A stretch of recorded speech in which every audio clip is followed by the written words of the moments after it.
Hey, LeBron, this is the 15th time out of the last 16 chances that you've won a closeout game in your career. I just wonder if there's any kind of a different or advanced approach to those type of games, knowing what you know about the game and where things can go. For me, mentally, I come in with the same desperation as the opponent.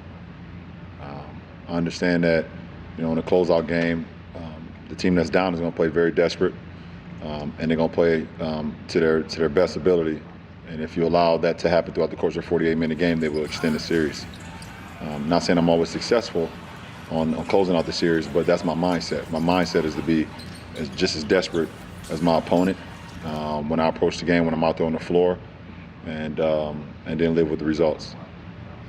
Frank Vogel just told us that he's thrilled with how the defense has been playing. Just wondered if you could trace us through the season as you guys have evolved, the different looks that you've had, and the level that you're at right now as a team.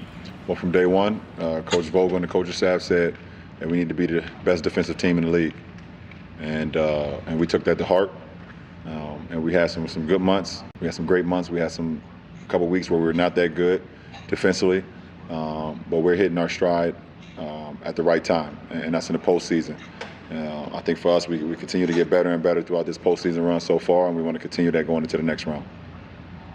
Hey, LeBron and Steve, you guys have had several guys on the team as the year has gone on go through their doldrums, but a lot of them, not even having to name names, came up big in this series. What have you guys done as a culture, as teammates, as a coaching staff to keep guys on the course so that they can perform at the biggest stage? Just keeping the main thing, and for us, it's the opportunity to play for a championship. That's what we're all here for. That's what we all signed up for, and everyone has to make sacrifices in order to do that. And that's what's best about our ball club. There's games, there's rounds, there's minutes, there's quarters where your number is called. There's sometimes where your number is not called, but you always have to have your mind into it and keeping the main thing. And we have guys step up at times, and we all feed off one another. So it's very important and very key for our ball club. Hey, LeBron, it's Tanya. You've talked a lot about understanding the importance of this franchise getting back to winning, getting back to competing for championships. You talked a little bit with Cassidy on the walk-off about how this is why you came here, and it's been 10 years since the Lakers have been in the Western Conference Finals. Is it personally valuable for you to think about that aspect of it and the pressure that comes with being the guy expected to lead the team and lead the organization back there? Yeah, I know what it comes with.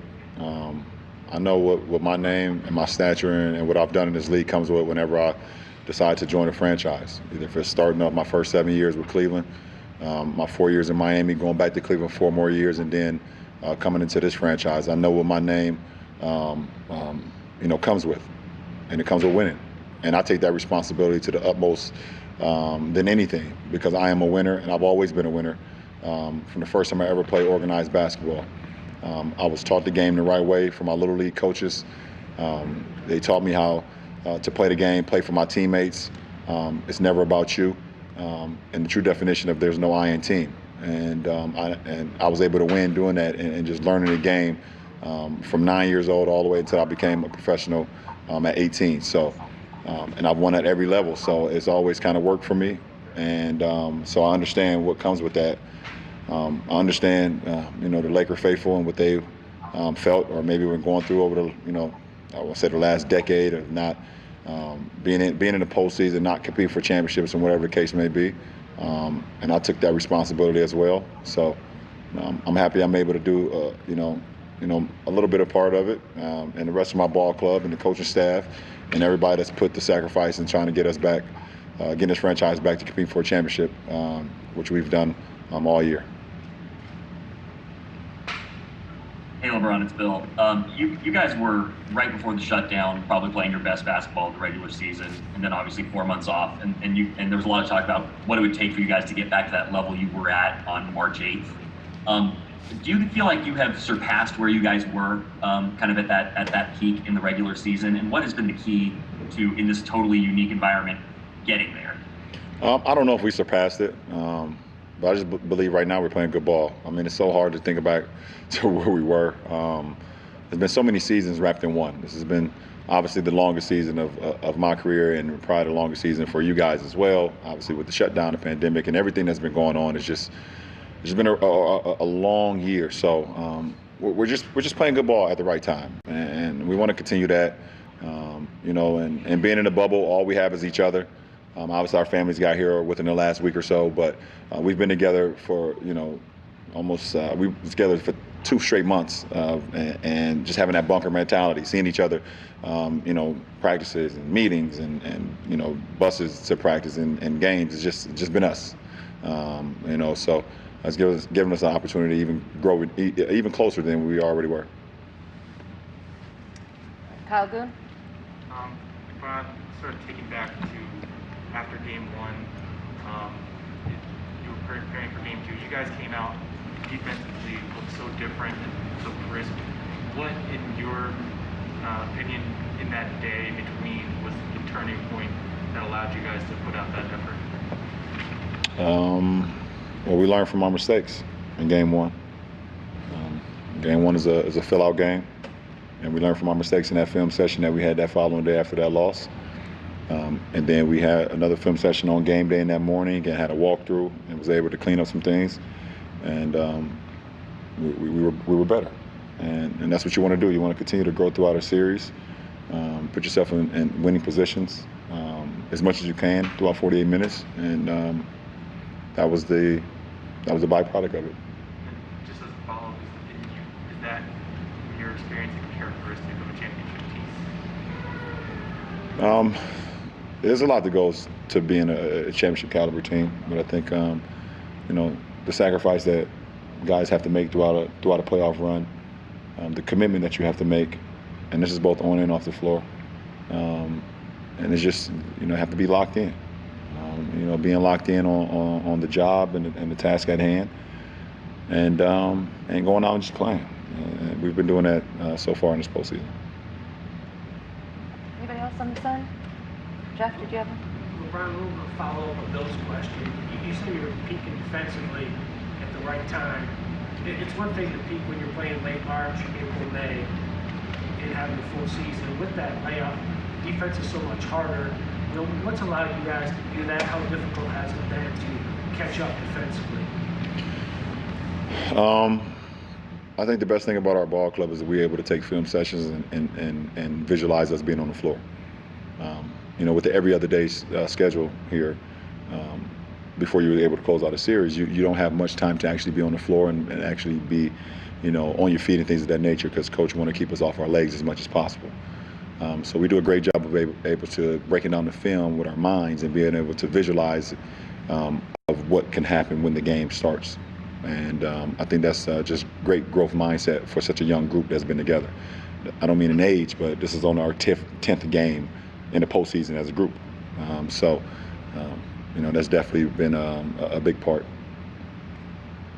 Okay, and then last 2 questions with Tanisha.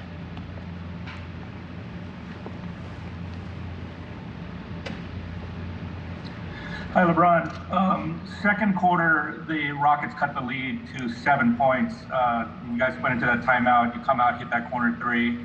Third quarter also, they cut it to 7, and you hit that long 3, which kind of got you guys on that run there. And I'm just kind of wondering if those kind of potentially momentum shifting moments, what's kind of your mindset, I guess, in terms of just kind of wanting the ball, and also in terms of just getting yourself in the right frame of mind to be able to kind of execute a play at that moment? Well, obviously you can tell throughout the course of a game, throughout the course of a quarter, if momentum is being shifted. And we've seen that from the first quarter to the second quarter. Houston came out, hit a barrage of threes, was able to get into the lane, cut the lead. And if I'm on the floor, I have to try to, seize the opportunity to kind of stop the run, either get into the free throw line, get a layup or a dunk, or get a good look. And that particular 3 in the second quarter, I was actually off the ball, and was able to, get a pass from a teammate, and I was able to hit a live dribble 3. In the third quarter, I actually had the ball and was able to knock one down to kind of stop their run, and we had kind of gathered after that. Smooth hit a couple threes, and then we just kept it going from there. So, when a team is in a good rhythm and a team is making a run, You want to try to make a shot. More importantly, you hope to get to the free throw line and kind of stop the run, slow everybody down. But getting one to go through helps a lot. Last question, Anthony Slater. Yeah, I know a lot of tests are ahead, but is this among the top defensive teams you've been on in your years? I've been a part of a lot of great defensive teams. Mike Brown was a defensive coach, and we played some exceptional, basketball, on the defensive end. And some of my early days in Cleveland. In Miami, we flew around. We weren't the biggest team. We didn't have great size, but we had great length and great speed. And Spo challenged us to use our speed, covering the interior and then getting out to the exterior as well, and keeping guys off the three-point line. So we flew around. So we were really good defensively as well. This is a really good defensive team too. I mean, we have multiple first-team all-defensive players. We have defensive player of the years, and AD and Dwight. Before the shutdown, obviously Avery, who's been a part of so many first-team, second-team defensive teams. Danny was on a team last year as well. I'm not quite sure if I've been on any, but I know what I can do on the defensive end as well. So, it just helps our ball club, and it just trickles down to everybody else. So we fly around, we protect each other, and that's the most important. You're going to have breakdowns because we all are NBA players, and there's just great guys on the opposing end. So when you break down, you have to have guys flying around, rotating, and you can trust your guys behind you. And when you have that, it helps you be a pretty good defensive team. All good here. Thank you, LJ. Thank you. That was LeBron.